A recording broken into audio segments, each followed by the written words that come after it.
So what's up mga ka-idol, andito na tayo ngayon sa Swakol Spring. So papasok po tayo doon mga 500 meters. So tara, samahan niyo po ako.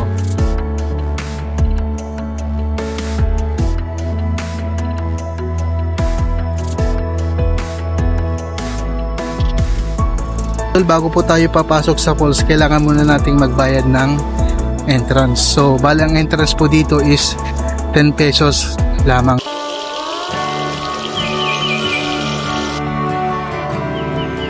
Ang lamig talaga.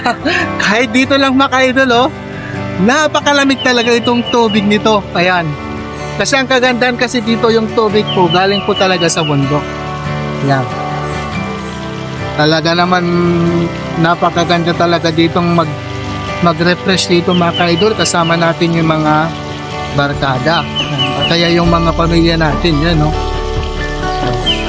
So panoorin nyo po mga ka-idol para i-drone shots po natin.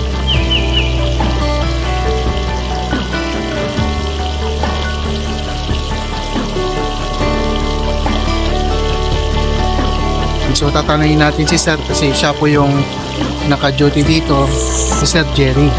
Ayan. So matanong ko lang po Sir, bale po ba itong falls na ito, gaano po kalalim Sir? 6 feet.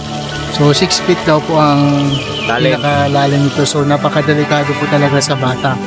Kaya pambata, Kaya meron naman daw po silang pambata dito, 3 feet. mga 3 feet lang po. So panoorin niyo po ito mga ka-idol, sana mapunta niyo itong napakaganda pong falls nila kasi sobrang napakalamig po talaga ng tubig. Kung sa dagat naman iitim tayo, dito tayo pupunta tayo. So yun lang po mga ka-idol.